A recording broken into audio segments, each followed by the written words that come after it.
my one batch of accounts with Apex have a 100% win rate, and I took a payout on that. Rest of them have close to 85% win rate, and that has been game changing because if I'm making $1,000, maybe $2,000, that's a lot of money. I made decent money off that. Then finally in January after the elections, markets went very volatile, and at that point, I needed to adapt. I wouldn't have survived if I did not find something which would be within my trading style, but at the same time something new. Hey, it's Adams here on behalf of Apex Trader Funding, and I am back with Trader Sahil. Sahil and I have had a few conversations in the past, but it's been a minute. So, Sahil, what's been going on, man? How's everything going with you? Our last conversation was almost a year back, exactly a year back actually. So, yeah. Things have been good. My trading improved a lot. In between, I was trading with some other firms. Did not work out very good. Even though I made money, it wasn't as close as much I would have made if I were with Apex. Sure. Then finally this month, I got a few accounts because the 80% off was going on, and I really liked Apex. I had traded with them before the rules changed and after the rules changed. And honestly, the new rules really that was the thing which attracted me back. Yeah. So I was like, okay, I'm gonna give it a shot. I got the accounts almost a week and a half back. It took me 8 days to make it to my payout, exactly the amount of time which was there. Overall, my experience was good. I got paid out in like 3 days. I got my approval, I think, in 2 days, and the next day they sent out the money. So that was really good. And I received the money today in the bank. Congrats. So, I even bought like a couple of, I think I bought 10 accounts because the 90% off is going on. So it's been crazy. Yeah. You know, of course, by the time this gets posted, that'll be long gone. So next time you see it, make sure to take advantage. For those of you listening to this, it does not happen very often, but it does happen. It's like that unicorn sighting. Like, you know, you don't believe it, but you know, somewhere it happens. First and foremost, welcome back, dude. I love talking to you. We've had, you know, several conversations, and you know, you've always been able to provide such insight. Look, I don't want this to be sort of the focus of it, but you and I are at very different ends of the age spectrum, and to me, it's so inspiring to see young guys like you that are just taking control of your life, that are taking advantage of the opportunities that are available to you, putting in the work. I mean, nobody, look, you're a trader. Nobody's hovering over your shoulder telling you, hey, you need to do this, hey, you need to do that, right? That's not what trading is. So for me to see somebody, you know, hasn't lived the life that I have, just being in that mindset, to me, that's incredibly inspiring, and hopefully inspiring to a lot of other aspiring traders that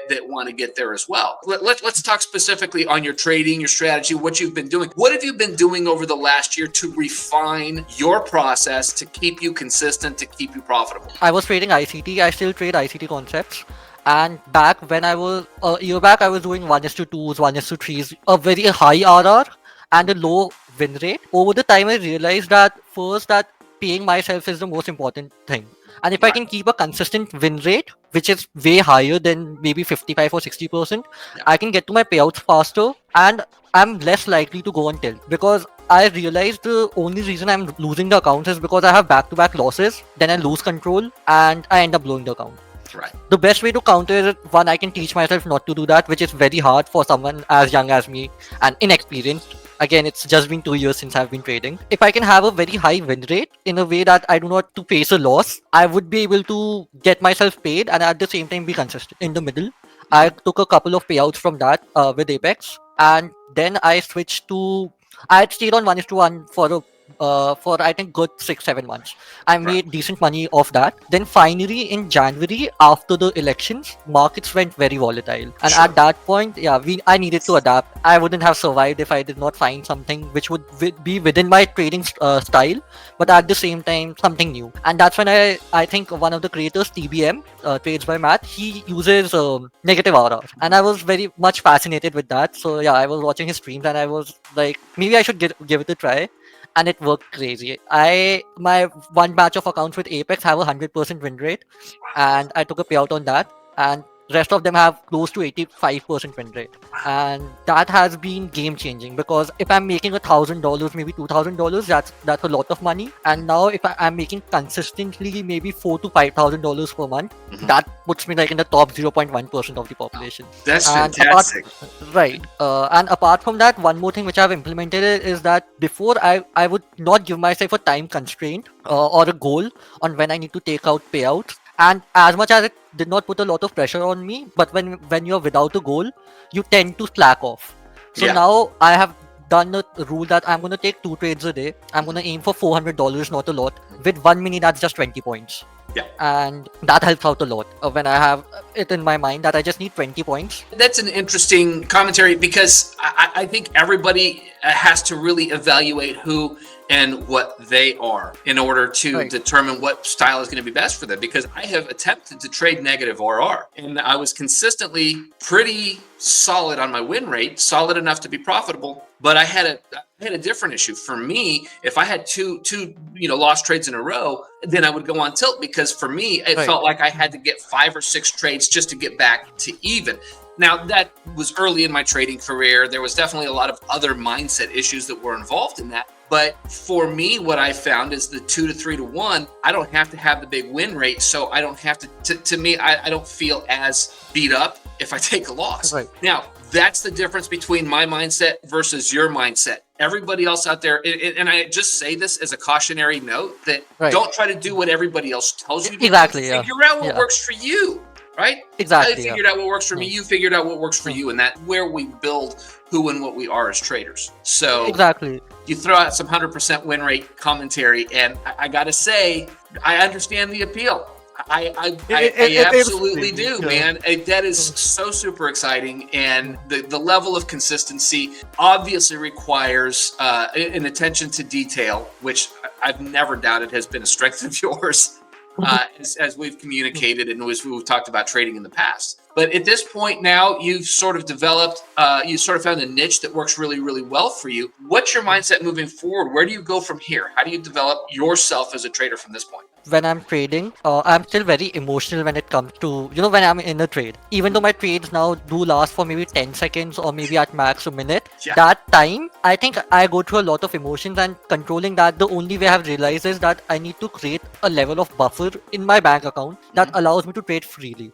So since I'm young, of course, and I do not really save a lot of money, and that is something which I need to learn. What I have done for that is that with Apex, since we are allowed to have up to 20 accounts, when I'm trading with 5 accounts or 10 accounts, I have divided my risk within those accounts. Sure. So maybe if for example, I have 6 accounts right now. With 4, I'm taking just 1 trade a day. If I win on that, I stop the copy trading tool, and then I switch to the two accounts where I can take one more trade. Then I know somewhere that my first trade where I'm very confident, I'm locking that trade for sure. The second trade where I might lose, it won't set me back a lot. So Right. this makes me feel less stressed about picking trades. And what I have also done is that now I no longer trade the PM session. I realize that by the time, if I'm sitting at my desk at 9:30 a.m. In India that's 7:37 p.m. You can't really focus for that long. Right.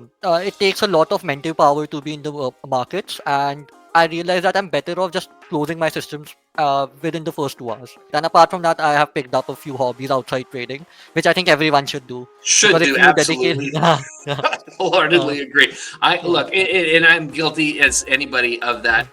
I love to work. I trade. I talk right, to traders.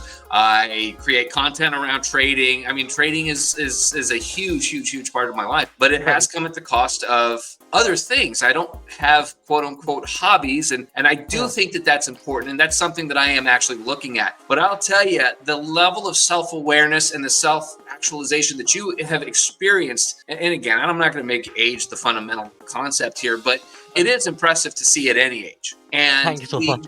the ability to really figure out who and what you are and what works for you, it takes a lot of work, and it takes a lot of ups and downs. It doesn't look, this type of self-reflection does not come easy. And Right, so yeah, for you to go through this process, I want to reiterate that to anybody listening. This is a huge component of developing yourself as a trader. Everybody wants to focus on strategy, and that's great. Get good at your strategy, but learn about who and what you are. That's what's ultimately going to make you a long-term successful trader, which again, I haven't exactly. spoken with you in a year. I have had no doubt whatsoever that you've continued to grow and develop as a trader, which clearly you have. And honestly, I'm so glad to have had the opportunity to reconnect and hear what's been going on with you, man. And I'm excited for you. Thank you so much. Yeah, it has been great. I think Apex, at this point, I think Apex was my first firm which I traded with, and after this, I have no plans to try anything out. I think because Apex is providing you the best deal right now Yeah. compared to anything else, and I have, like, honestly, I have tried every single firm out there, and everyone has those hidden rules which mess you up. With Yeah. Apex, it's straight up, and so far, I really like the fact that how fast plane sends money, especially international transfers. because those end up taking a lot of time with most firms. Exactly. And look, size counts. And at the end of the day, size gives you options that maybe smaller companies don't have. So I obviously am partial and biased. It doesn't necessarily mean I'm wrong, but I love having you back. I'm so glad to see you back in the saddle and doing what you're doing and continuing to grow and develop and see where things go from here, if that sounds good. Yes, sure. Let's do it. All right, Sahil.